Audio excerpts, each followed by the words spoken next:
అమూల్యమైన రక్తము, నిష్కలంకమైన రక్తము, యేసు రక్తము, రక్తము, రక్తము. ప్రతి పాపమును కడిగి పవిత్రపరచును.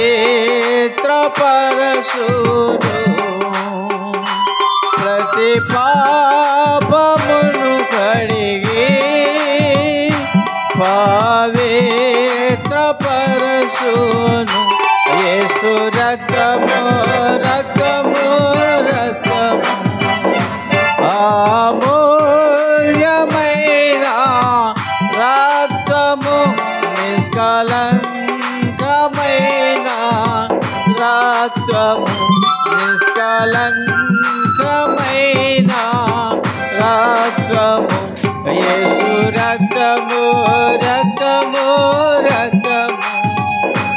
బిడ్డలారా, యేసు రక్తము పరిశుద్ధమైనటువంటిది, పవిత్రమైనటువంటిది, అది అమూల్యమైనటువంటిది, నిష్కలంకమైనదని దేవుని వాక్యము తెలియజేస్తుంది.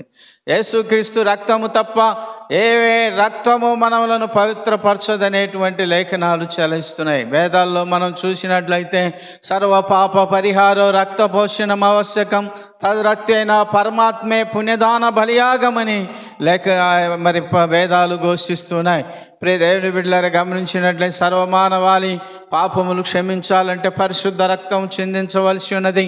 ఆ రక్తము సాక్షాత్తు పరమాత్ముడే చిందించాలని వేదాలు ఘోషిస్తూ ఉన్నాయి. పరమాత్ముడే యేసుక్రీస్తు ప్రభువారు దేవుడు, ఆయన మహాదేవుడు, సర్వోన్నతుడైనటువంటి దేవుడు. ఆ దేవుడే మనందరి పాపాలను క్షమించడానికి ఆయన ఈ లోకానికి పస్కా పశువుగా ఈ లోకానికి వచ్చి ఆయన 33.5 సంవత్సరం ఈ లోకములు జీవించి ఆయన 3.5 సంవత్సరం సేవ చేసి ఆయన మరి పశు బలిగా వధింపబడి ఆయన మరి చనిపోయి సమాధి చేయబడి 3వ దినాన మృత్యుంజయుడై లేచి 40 దినాలు భూమి మీద అనేకులకు కనపడి 40వ దినాన ఆరోహణమై వెళ్ళినట్లుగా మనం చూస్తున్నాం. ఆయన త్వరలో మధ్యాకాశానికి పెళ్లి కుమారుడై వచ్చువేళ వధు సంఘమై మనందరం ఆయన ఎదుర్కొనేటువంటి భాగ్యము దేవదేవుడు మనందరికి కలగ చేయాలని దేవుని వాక్యం ద్వారా మనం హెచ్చరిస్తున్నాం. నిజంగా ప్రియ దేవుని బిడ్డలారా, గమనించండి, ప్రతి ఒక్కరు కూడా సిద్ధపడాల్సినటువంటి అవసరం ఉన్నది. ఎందుకంటే దేవుని వాక్యం సజీవమైనటువంటిది, అది మరి 2 అంచుల ఖడ్గము కలిగినటువంటిదై ప్రతి మూలుగును కీళ్లను ఛేదించేటువంటిదిగా ఉన్నట్లుగా దేవుని వాక్యం తెలియజేస్తుంది. ప్రకటన గ్రంథము 5వ అధ్యాయం 9-10 వచనాలను మనం చూసినట్లయితే ఆ పెద్దలు, అమ్మ నీవు బెత్తము తీసుకొని దాని ముద్రలను యోగ్యుడవు, నీవు వధింపబడిన వాడవై నీ రక్తమిచ్చి ప్రతి వంశంలోను ఆయా భాషలు మాట్లాడే వారిలోను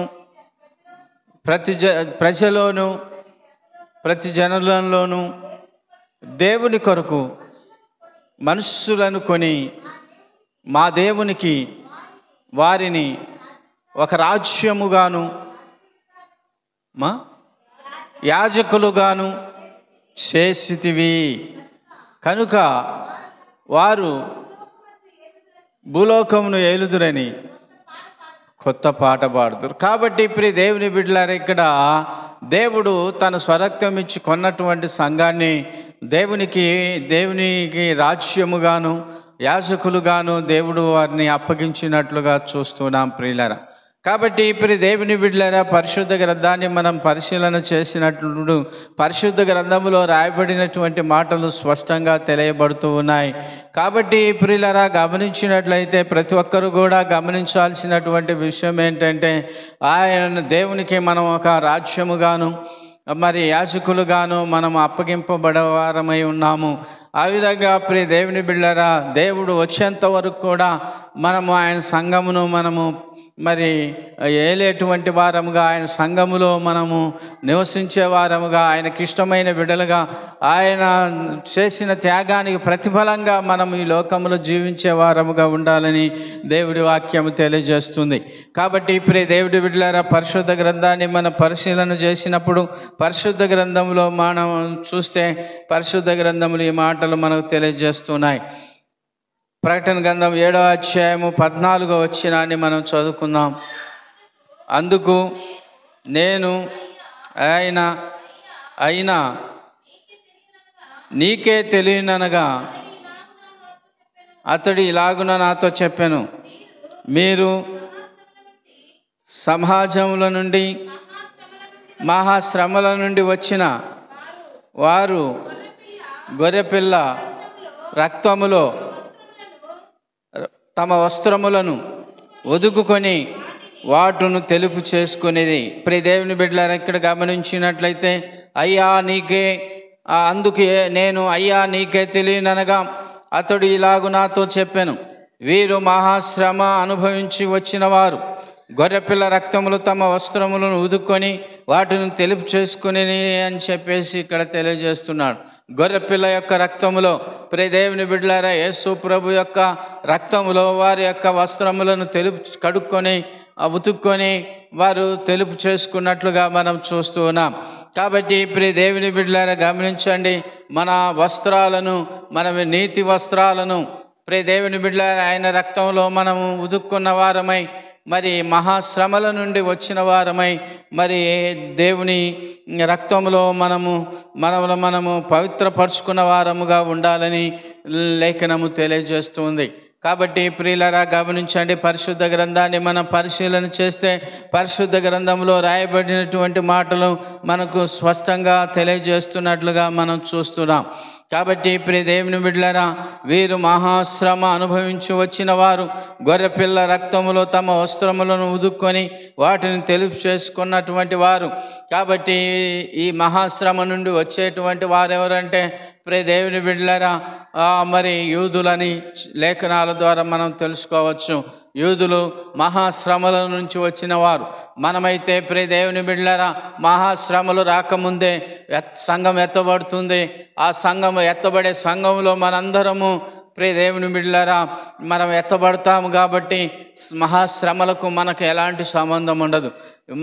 ఈ భూమి మీద మహాశ్రమలు జరుగుతున్నప్పుడు ఈ భూమి మీద విడవబడినటువంటి యూదులు ఆ మహాశ్రమలు అనుభవిస్తూ ఉంటే మనము ఆ మధ్యాకాశంలో 7 సంవత్సరాలు పెళ్లి కుమారుని విందులో మనం పాలు పంపులు పొందుతాం. ఆ పెళ్లి విందులో ప్రియ దేవుని బిడ్డలారా, మరి 7 సంవత్సరాలు మనము ఆ విందును రుచి చూస్తూ ఆ విందులో మనం అనుభవిస్తూ ఉంటాం. ఎందుకంటే యూదులకు ప్రియ దేవుని బిడ్డలారా పెళ్లి విందులో పాలు పంపులు పొందేటువంటి ఆ యొక్క అవకాశాన్ని వాళ్ళు చేతులారా పోగొట్టుకున్నారు. కాబట్టి వారికి ఆ విందును రుచి చూసేటువంటి మరి ఆ భాగ్యం వారికి లేదనేటువంటి విషయాన్ని మనం గుర్తుంచుకోవాలి. కాబట్టి వారు అందుకోసమే విడవబడ్డారు కాబట్టి ఆ మహాశ్రమల్లోనికి వారు వచ్చినట్లుగా మనం చూస్తున్నాం. ఆ మహాశ్రమలు అనుభవించి గొర్రెపిల్ల రక్తములో వారి వస్త్రములను ఉదుక్కొని తెలుపు చేసుకున్నటువంటి వారే యూదులు అనబడినటువంటి వారు, ఇశ్రాయేలు అనబడినటువంటి వారని మనము లేఖనాల ద్వారా మనం చూస్తున్నాం. మనమైతే ప్రియ దేవుని బిడ్డలారా ఆ మహాశ్రమల కాలములో మధ్యాకాశంలో ఆ ఎత్తబడిన సంఘములో ఉండి మధ్యాకాశములో ప్రభువుని ఎదుర్కొని ప్రభుతో పాటు 7 ఏండ్లు విందు కాలమును మనం రుచి చూస్తామనేటువంటి విషయాన్ని ఇక్కడ స్పష్టంగా తెలియజేస్తూ ఉన్నాడు. కాబట్టి ప్రియ దేవుని బిడ్డలారా, గమనించండి, గొప్ప సదవకాశాన్ని ఎవరు కూడా పోగొట్టుకోకుండా ఆ అవకాశాన్ని మనం కాపాడుకునే వారముగా ఉండాలని దేవుడి వాక్యం తెలియజేస్తుంది.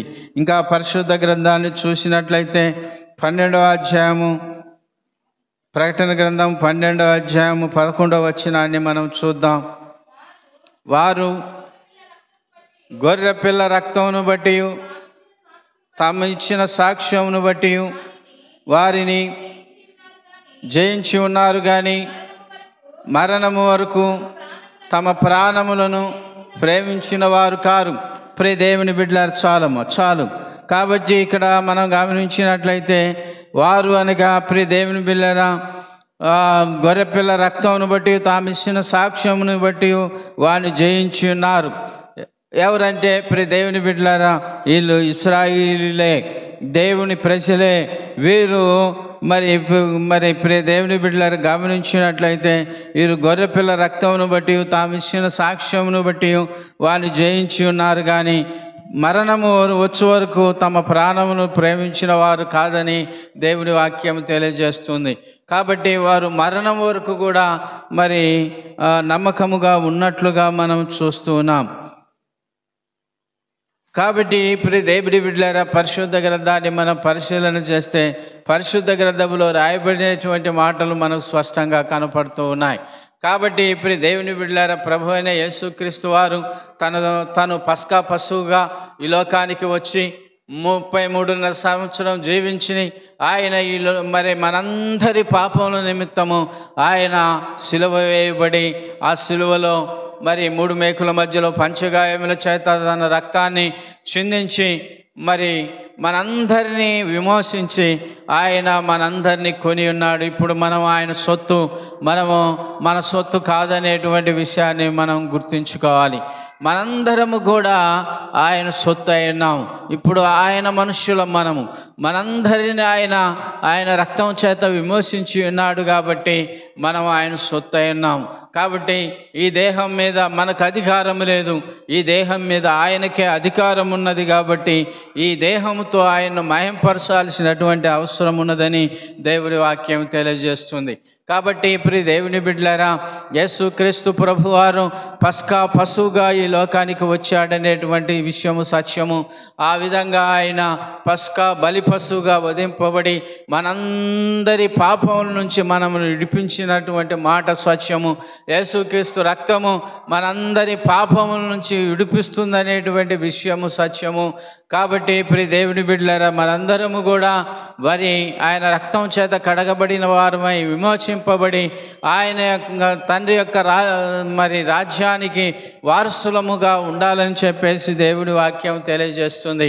కాబట్టి ప్రియులారా ప్రతి ఒక్కరు కూడా మరి యేసు ప్రభువును ప్రభువుగా రక్షకునిగా అంగీకరించవలసిన వారమై ఉన్నాం.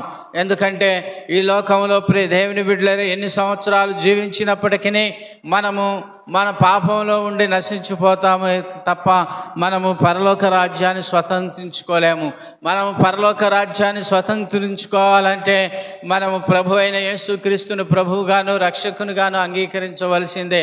ఆయన తప్ప వేరే దేవుడు లేడు, వేరే రక్షకుడు లేడు, వేరే ప్రభువు లేడు అనేటువంటి విషయాన్ని గుర్తుంచుకొని ఆ విధంగా ప్రతి ఒక్కరు కూడా మరి యేసు ప్రభువును నమ్ముకోవాలని మీకు తెలియజేస్తున్నాను. ఇంకా ఎవరైతే యేసు ప్రభువును నమ్ముకోలేదో అటువంటి వారు ప్రియ దేవుని బిడ్డలారా యేసు ప్రభువును నమ్ముకోండి. ఎందుకంటే రేపు మన రోజు కాదు, రేపు ఏమి సంభవిస్తుందో మనకు తెలియదు. రేపటి వారం మనం కాదు, మనం ఈరోజు వారమే. రేపు దినము మనకు ఏమి సంభవించబోతుందో మనకు తెలియదు. కాబట్టి వారు ప్రతి ఒక్కరూ కూడా యేసు ప్రభువును నమ్ముకొని రక్షణ పొంది రక్షణ మార్గంలో పయనించాలని దేవుడి వాక్యం తెలియజేస్తుంది.